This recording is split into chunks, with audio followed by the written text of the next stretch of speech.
Afternoon, folks. Welcome to the Rangers Rabble. Match reaction from Ross County 3, Rangers 3. We're live on Facebook and YouTube, and today I'm joined by Gaz. How you doing? No bad, yeah. Yeah, good, thanks. Mark, how you doing? Not bad. It's all. And Glenn, first time on. How you doing, Paul? All right? Yeah, not too bad. Certainly been better, but yeah, not too bad. Thanks, mate. Yeah. So when the team sheet came out, Gaz, what was your initial thoughts? Probably like everyone else, I was surprised to see it up top. I would have been one to probably go for Roof, but again, match fitness might have called different on that. But then JD made a point in the preview show. Sakala, I would have maybe even given him a shot through the middle before it today. Mm-hmm. Mark, was your thoughts on it much and such like Gaz, or was very much the same? I thought even with it and the side, I thought it would have far too much for them. But yeah, I don't know. I don't know what he sees in it. He must see something different from us. Yeah, possibly. And Glenn, was you happy with the team sheet, or were you not too happy? I think, to be honest, there's been a lot of emphasis put on obviously it and starting through the middle. But for me, the main thing before the match was the fact that you had Arfield, obviously Aribo, Kent coming back in. Yes, I didn't really agree with it and starting, but I think for me the standout was Diallo coming in. A lot of people, I think, sort of a 50-50 on whether or not he should start because of the others that were coming back in. Mm-hmm. But for me, I was happy that he was starting, and I think, like most of us, would have seen a Rangers win and nothing else. And that's why, obviously, I know we're going to go on to it. Yeah. But I think the lineup the way it was, it's just a massive shock that we haven't gone on to win, to be honest. Yeah. And I think in the chat, somebody had asked for a quick start, and we certainly got that. A good run by Aribo, Gaz, and a fabulous cross into Dalio to tap it in at the back post. Yeah, it's a good goal. And I know we're saying about it and that, but he gets a good touch to play onto Aribo, and you know, the boys at the back post to put it in, and you're thinking that, yeah, we're going to go on and smash this, but you know, this is the thing for me. I think, again, said it just before, obviously, but before the game, obviously it starting, a lot of people are saying, you know, what's going on? And I think maybe the first 60 minutes, obviously the time in the game that he actually played, yes, he definitely should have put that chance away in the second half. But I think in terms of the work rate, in terms of holding it up and trying to bring in Diallo and Kent into the game, I do think he did a good job. But again, when the results gone the way it did, and when he's missed that chance, obviously we're only going to focus on the negatives. I think we got to remember that he's only just come back to the team. Obviously, he's had a bad loan spell and he's out to prove himself. So he's having pressure on his shoulders straight away. Yeah, I think this is summed up perfectly, Mark. We get the first goal, and as Corey Muncher's saying there, this sitting back pitch every time we take the lead, it's not working. Countless times this season, I think we've either taken a lead and then we just sit back, don't we? Yeah, it's a strange one. As I said, I don't even know. It's as if they're telling them that once let's just hold on to the ball once we've scored. I think too passive. Pressing wise, I don't know. I seen under Gerrard we pressed high out of the park, and our plan was we lost the ball, we got it back as quick as we possibly could. It seems it's the complete opposite now. It seems as if we lose the ball, let's sit back and we'll start pressing once across the halfway line. Mm-hmm. Shouldn't be doing that. Shouldn't be doing that in Scottish football. We should be pressing them because they will make mistakes. Mm-hmm. They're not on the standard that they're not going to make mistakes if they get pressed. So why are we not pressing them? Yeah, I think when you seen Dalio coming at the back post, guys, it was nice just to. He was almost playing as like a supporting striker today, and it was good to see him coming in at the back, wasn't it? Yeah, just because the Livingston game, how many times did the ball flash across the face of goal and there was nobody there? Yeah. You know, especially in the first half against Livingston, we could have been 2-0 up with those sort of opportunities. So, as CGM, just a way to say here, that should have been a routine 3-0 win. Individual errors that are unforgivable. Now, we'll come to the first goal, Mark, and I don't really know what to say. Other, it was just an absolute blunder from was it McGregor, the first one. Yeah, It's one of these ones. But I mean, let's face it, the amount of points that McGregor's gave us over the years. The odd blunder you can forgive. I'm not going to be too harsh on McGregor. Maybe not his best game today, but for me, the boy's a legend. He's given us much many more points than he'll throw away for us. So I can't really say anything about it. It was a mistake. It was a mistake. It happens. These things happen. That's why we love football, isn't it? These things are unpredictable. But I'm not going to be too harsh on McGregor. All right, he had a stinker, but as I said, he's allowed. In my book, he's allowed a stinker. He can have a stinker once every couple of months. That is what it is. As I said, he's get lots of credit in the bank, as far as I'm concerned. I think, Glenn, when you see that equaliser back the first one, did he try to? I think he tried to catch it, didn't he? But he just slipped out of his hands, didn't it? Yeah, it's I mean, it's one of these, and it's not something that obviously Mark talks about over the years. He's won his games, he's saved so many points, and it's not something he used to see. And I think certainly the first one, it's kind of like it's one of these that's a bit of a moment of disbelief, but you move on. And obviously throughout the game, we've had plenty of chances to cover for that, and we should have been taking these chances so that we would never actually speak about that blunder again. But sadly, obviously, haven't taken the chances. And at the end there, again, I know we're going to come to it, but at the end there, he's kind of gone and done it again. I think it's always going to raise questions about, is it the right time for him to sort of step back or retire? So I mean, he turns 40 at the start of next week. Yeah. You've got John McLaughlin at the side. Is he ready to come in and be the number one for the next 2 or 3 years? Probably not. Yeah. But I think I agree on the whole with Mark that McGregor's done enough over the years for us to say, okay, it's a bit of a bad one, but he's still the number one, and I think for at least this season, if not next season, he stays number one. Yeah. And then, guys, the goal that Ross County took the lead with, I think you lost. You were counting on your fingers and you nearly lost the fingers. How many mistakes that were made on the lead up there, wasn't it? Goldson just should be putting that ball straight at the park, if anything. And then Barisic header's weak. And then if I remember rightly, once he's headed it, he turns his back, and then Bassey's a bit. He just swipes it and completely misses it. And it's a trait that I've noticed with Goldson for a while is he's made the initial mistake, and then when the balls went in the back of the net, he's the one turning around and screaming at the other boys what he's doing, and he's not taking any accountability for his mistake either. Yeah, which is I've noticed from him a lot more this year. So I think I'm probably partly to blame on that one, because I think if you remember in the group chat, I think I said it, if not yesterday or the day before, we were talking about obviously Suter potentially coming in and obviously this fella from Vitesse, and I think I said something along the lines of, Bassey deserves to keep his place because he hasn't put a foot wrong, and obviously the day after he goes and make that mistake. But yeah, I think again he's probably going to be another one that's sort of in the firing line after that today. I mean, I think the common thread that I'm seeing in the comments is that everybody's feeling that, Mark, that the defence obviously hasn't been as good last season. I think it's been a bit more unstable this season with injuries and suspensions. That's obviously a big part in it, isn't it? Yeah, 100%. You're missing Big Hollander. Big Hollander, for me, is probably the best defender at the club. Pure defending, best defender at the club. Reads the game well, does the simple things, but it can. I think he breeds confidence at the side because they know he's dependable. They know he's not going to make any silly mistakes. They said he's a 7 out of 10 every time he plays.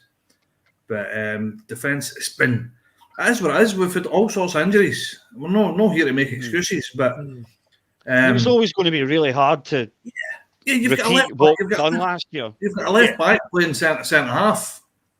Realistically, and I know he's done well, and I've advocated for him lots as well. But at the end of the day, he's a young boy. He's playing centre half when he's really a left back. So, as I said, the sooner Big Hollander gets back, the better, or bring Suter in. Yeah, so we go in 2-1 down after a good start. I don't even think the first half was, we weren't really getting threatened much, but it was just two bad mistakes, wasn't it, Mark Glenn? Yeah, well, that's the thing. I think after the Livingston game, again, it's something we discussed, and it's been discussed on the podcast since.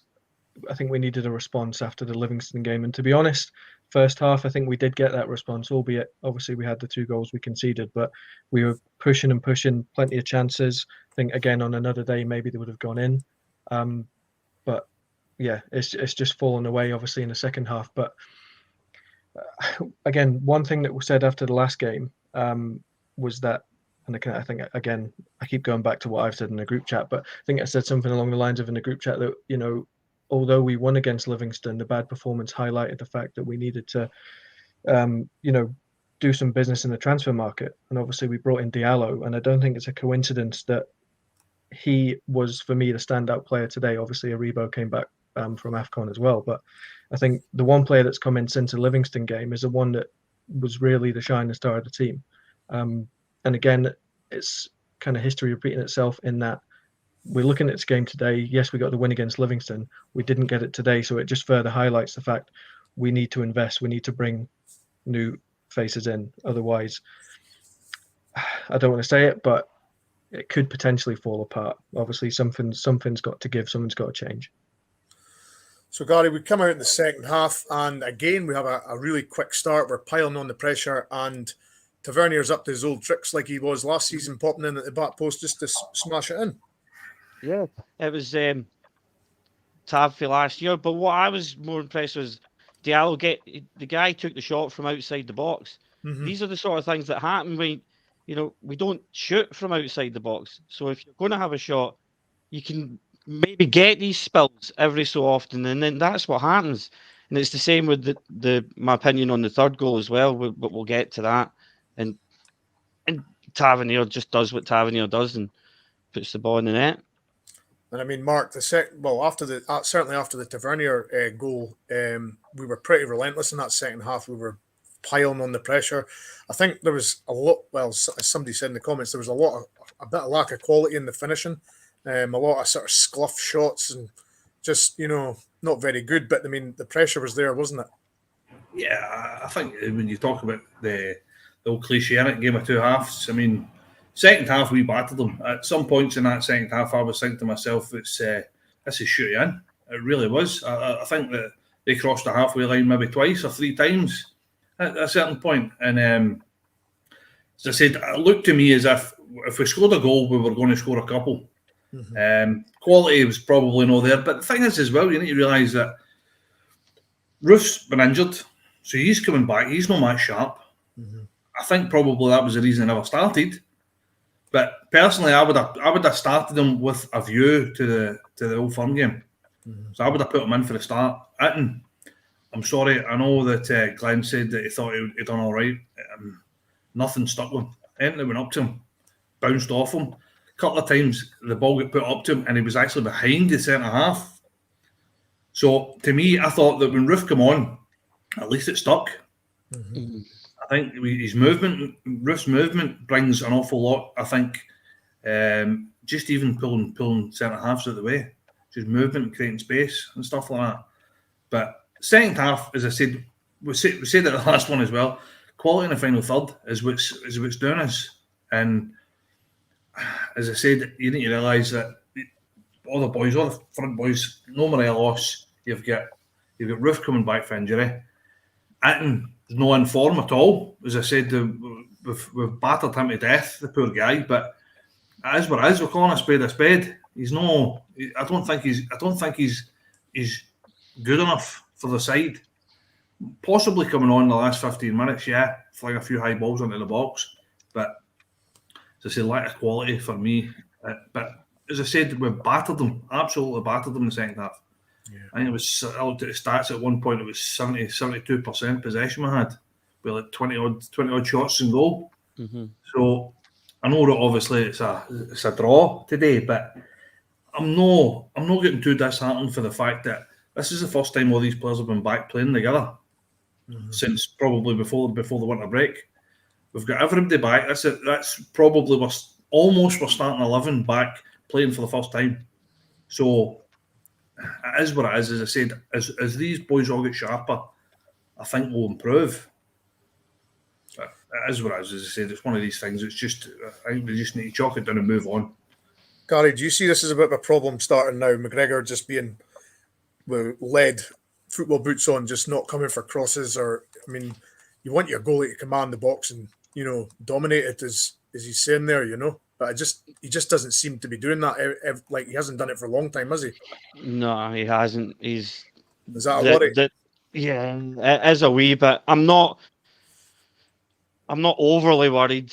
I'm a wee bit worried, but not overly worried, because I think what McGregor brings, it's highlighted more when he makes the mistakes, but he usually doesn't get put in the position to make the mistakes. But it's probably been highlighted more since the Hibs game, more often.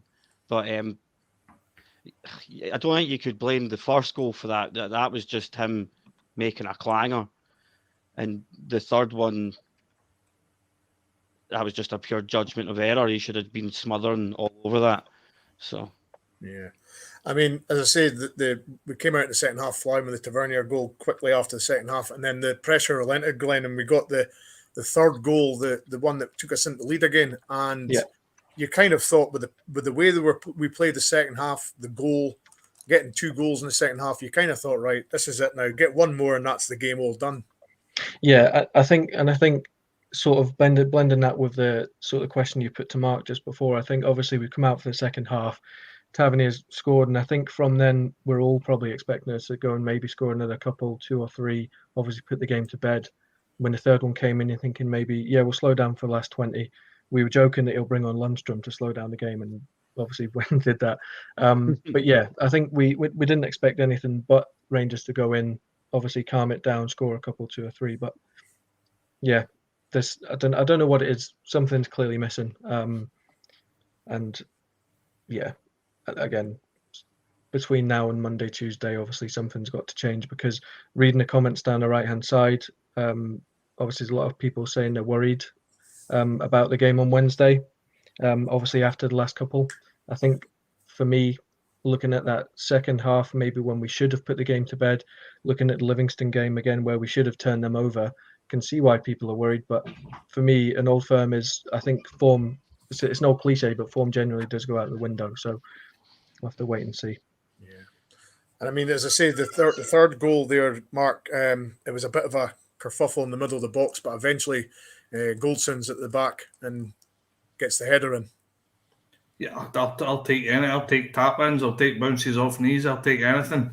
It was coming, but I mean, you could see it was coming. I mean, they were flinging bodies at balls, and they were defending for their life at some points. But so I said, I'll take any way to go in. But I thought at that point, once that went in, I thought we could easily go on, maybe score another 1 or 2 again. Mm-hmm. But it's just this thing. He keeps doing it, Gio. He keeps bringing on Lundstrom, playing 2 holding and trying to sit back and soaking up when we've got him pinned in the 18-yard box. Why we not just keep them pinned in?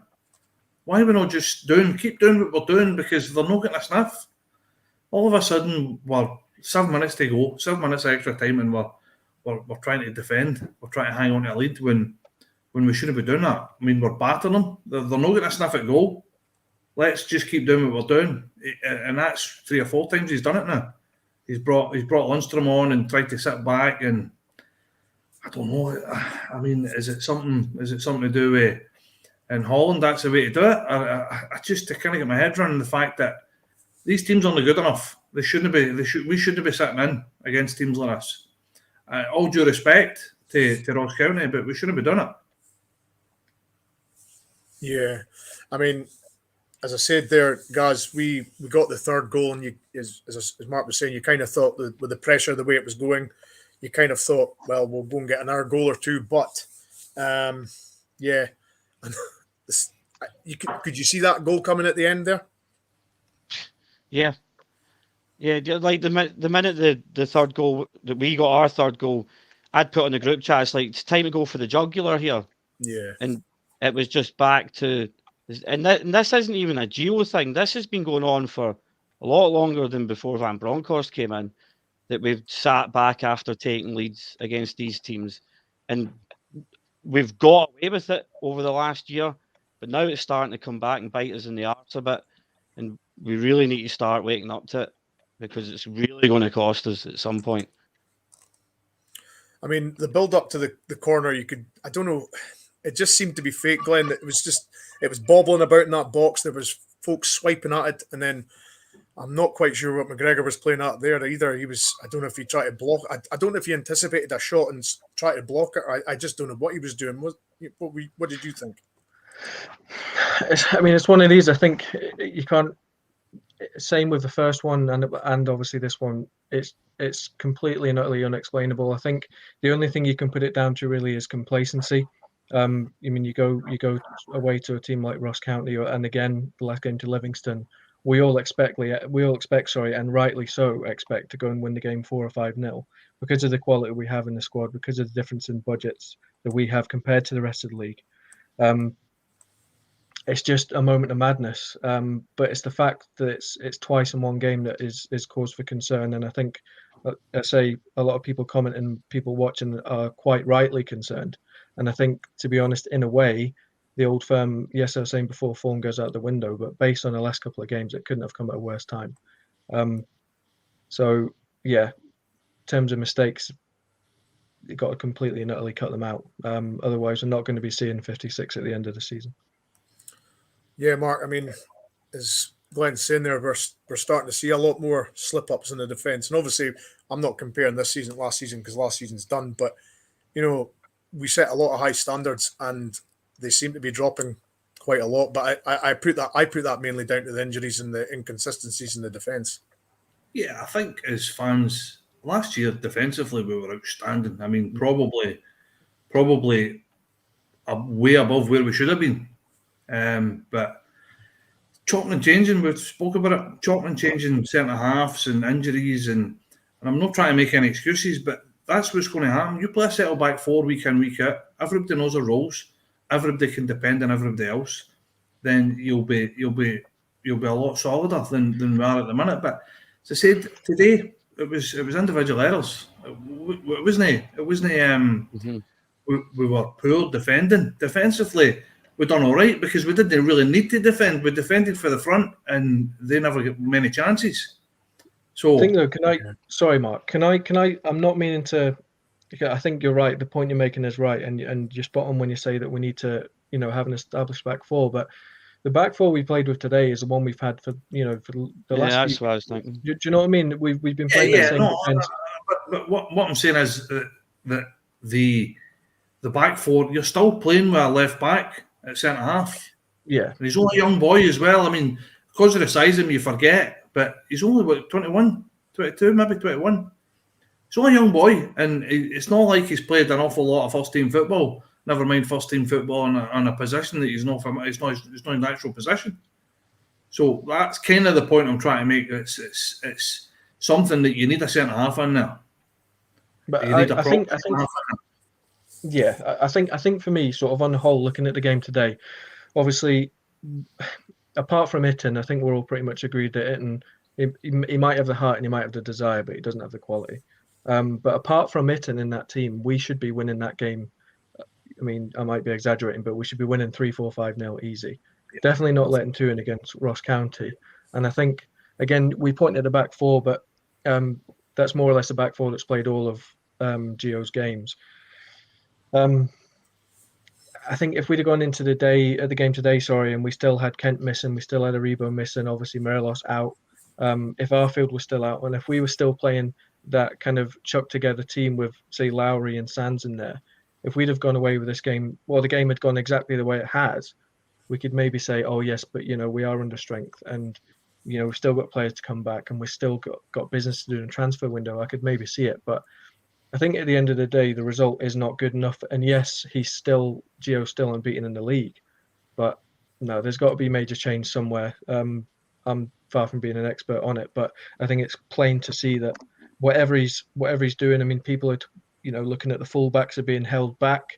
Obviously, we had Tav and Barisic more or less playing as wingers, obviously under Gerrard. For some reason, they've been pinned back. You can look at that. People are looking at, like, say today, some people might say, oh, well, Morelos wasn't in the team. Well, for me, to be honest, Morelos might have scored, say, 100 goals for Rangers in the time that he's been at the club, but he should have scored at least 150, if not more, because for every goal he does score, he has 2 or 3 misses. Do you know what I mean? So people are saying, do we need another striker? Potentially. Does that mean we need to see a striker go out? Would like Itten, I mean, it's not going to happen. We'd all probably like to see it, but would like Itten need to leave to maybe bring in another striker? Who knows? But I think on the whole, looking at it, it's just not good enough. Well, here's a question from CGM, which I'm going to flash up here for you all to comment. So first, chime in whoever's first. Will this mean the checkbook will be dusted off and we'll see some action before Monday? Hope so. And where? So we discussed it in the last pod, and I was vehemently against Ferguson. But to me, looking at that today, and I'm not saying we're going to go get him, and I'm not saying he's the man to, I think we need Dig in the middle of the park. I think that Kamara, although Kamara's fantastic and he's always in the right place at the right time, but I don't think we're getting enough from him over the last maybe 4 or 5 games. I've noticed on the comments he's starting to take a bit more slack. He's been quite passive, although he's been doing his job and he's been doing his job well.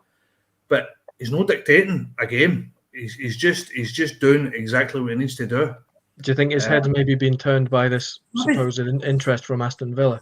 Maybe, but if that's the case, then surely you're going to get your chest puffed up. You're going to get there and go, I'll show them why. I'm that good player. I'm showing them why I'm 15, 20 million pound worth of player. But that doesn't seem to be the what's happening. And to me, your 6 needs to set a tone. He needs to show urgency. He needs to demand the ball, which I don't see him doing. Which he used to do. He used to demand the ball all the time. If you were in a tight spot, Kamara was always available for a pass, always. And I never seen that today. All right, it was tidy and it was neat and they done. It was a good strong 6 out of 10, maybe a 7 at a push. But he used to be man of the match every other week. He used to be like that. He used to come away from games going, wow, Kamara, we paid 50 grand for him, and that's not the case at the moment. So to me, your 6 sets the tone.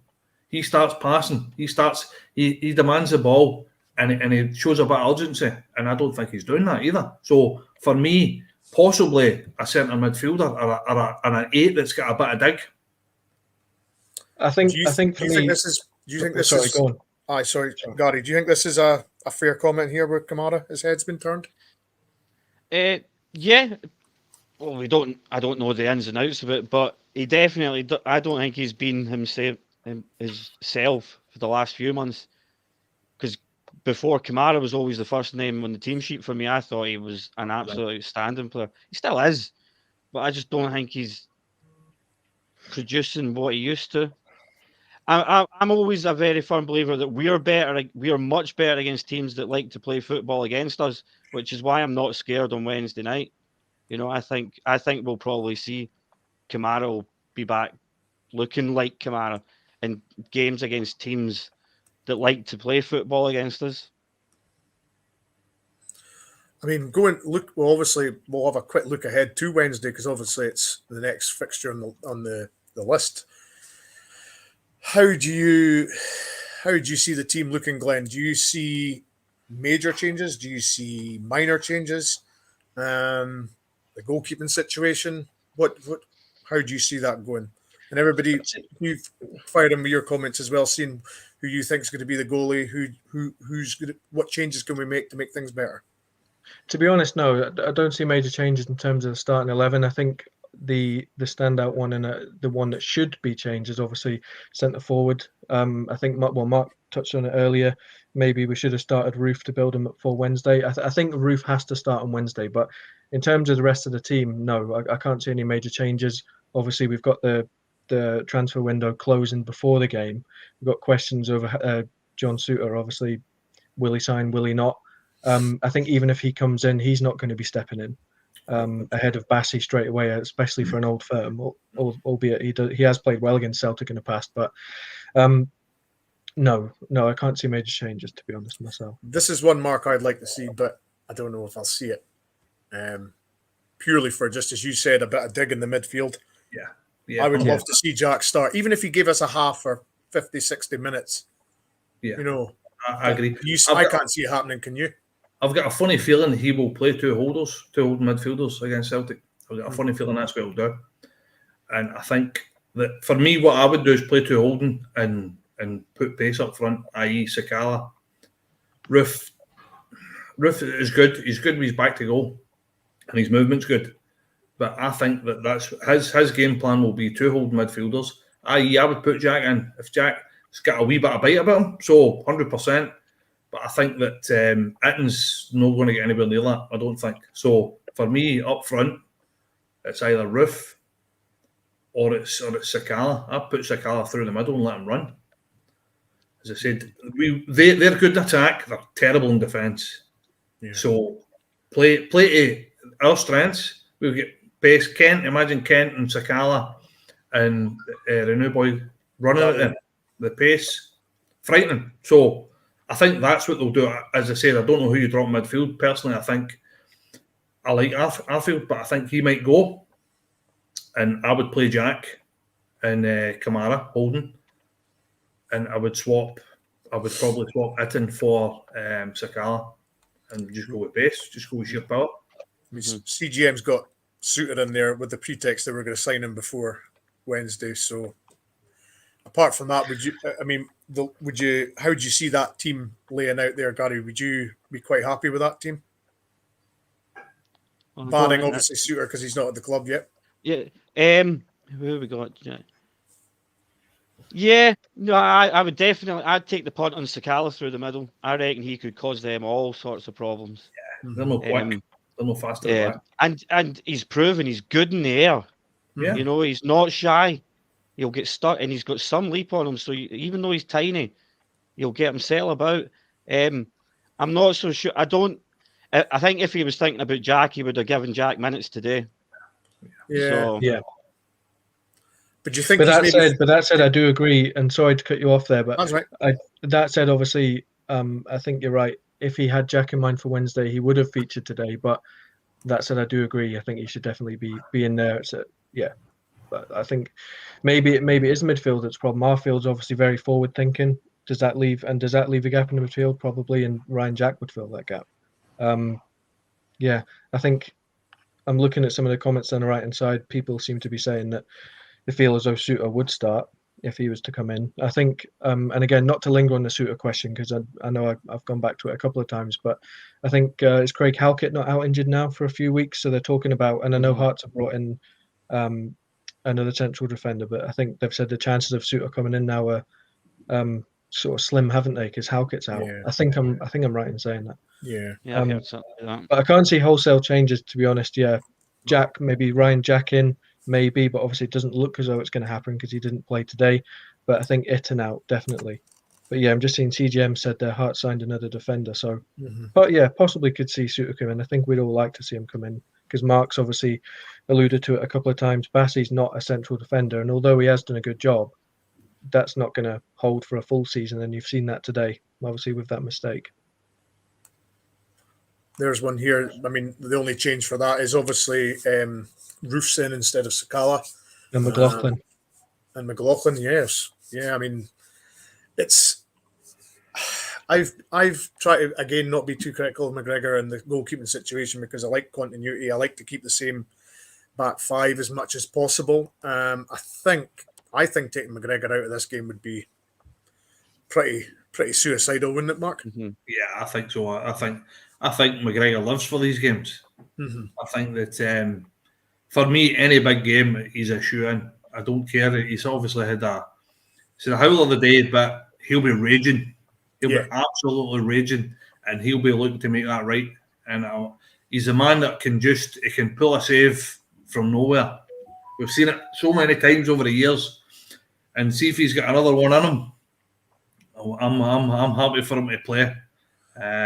For me, no, it's not. I like McLaughlin as well. I think he's brilliant with the ball at his feet, and he's no anywhere near the shot stopping that McGregor's you just sometimes you're like, wow, how did he even get your hand to that? So he's got that in him.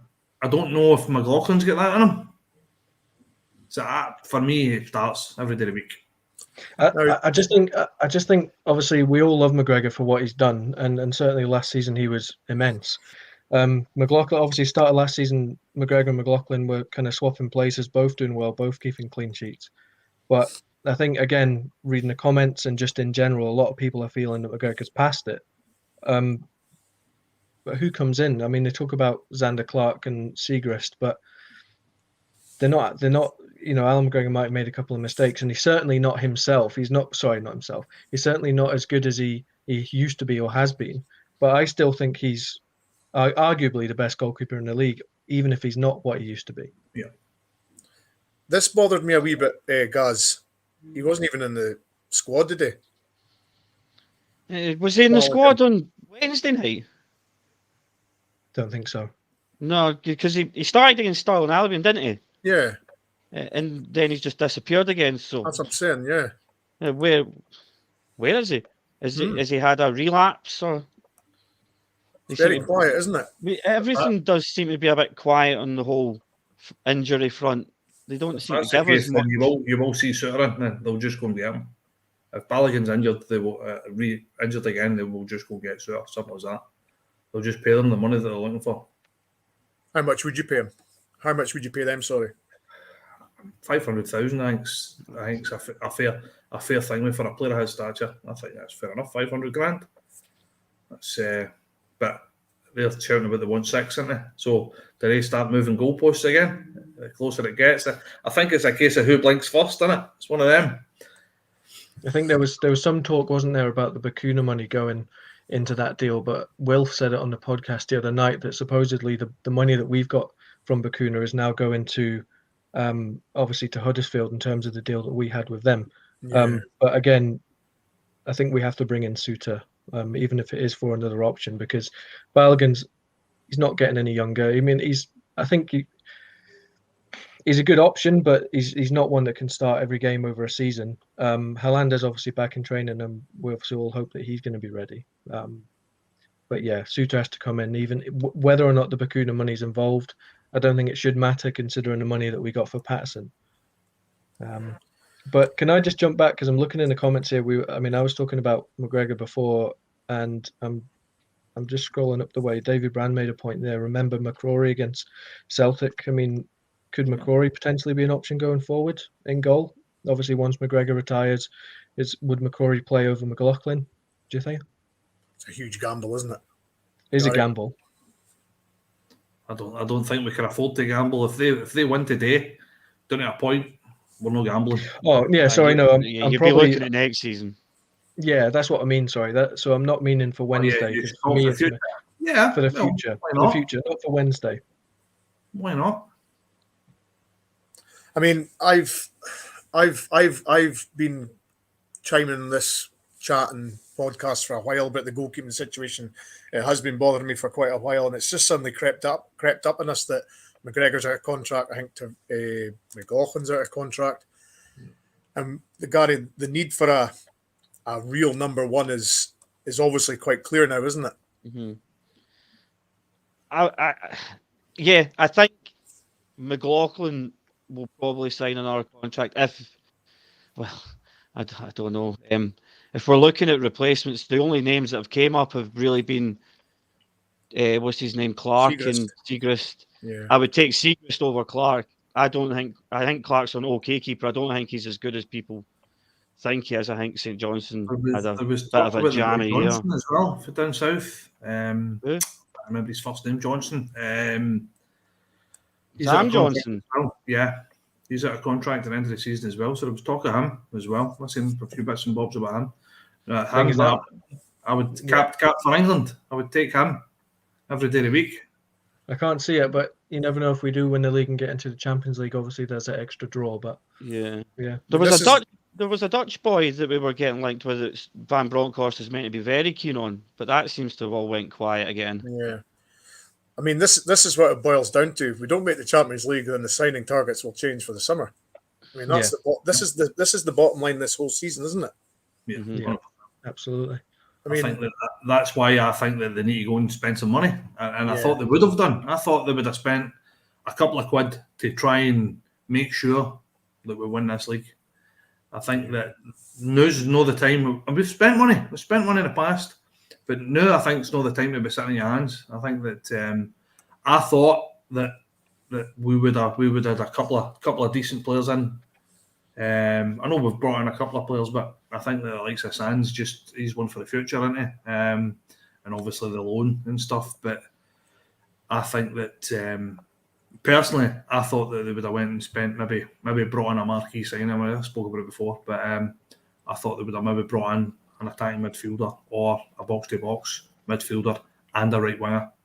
Spent some money. Spent maybe spent 6 million in 2 of them or whatever.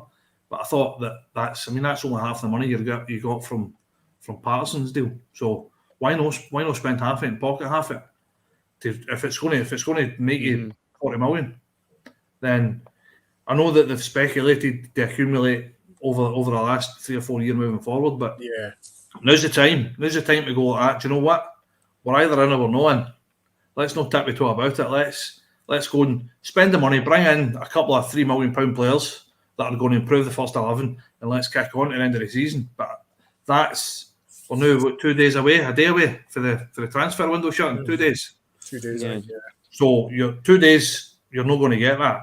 I thought as soon as the transfer window opened, bump would have been straight in. Would have had a couple earmarked, and I thought would have done their business early to try and bring them in and let the winter break to get them accustomed to the team. But no, didn't they say at the start of the didn't Gio say at the start of the transfer window he wasn't even planning on bringing anyone in at the start of it? And Could have. I'm pretty sure he did. Yeah. For me, they should be spending money to go. Hey, let's go and do it. Let's kick on. Oh yeah, I'm not arguing that point. Yeah. So guys, we'll wrap that up. That was the match reaction from Ross County 3, Rangers 3. We've got a live pod on Tuesday, I believe, and then we'll have the a live pre-match on the Wednesday for the Celtic game, and then we'll be back on the Wednesday evening, obviously, with the match reaction for the Celtic game. So difficult pod, guys, but we got there. As I say, it wasn't a great performance from Rangers today, but that was the draw. Ross County 3, Rangers 3. So thanks very much, guys, and good to have you on. Cheers. And we'll Thank you, guys. Thank Take you. Take care.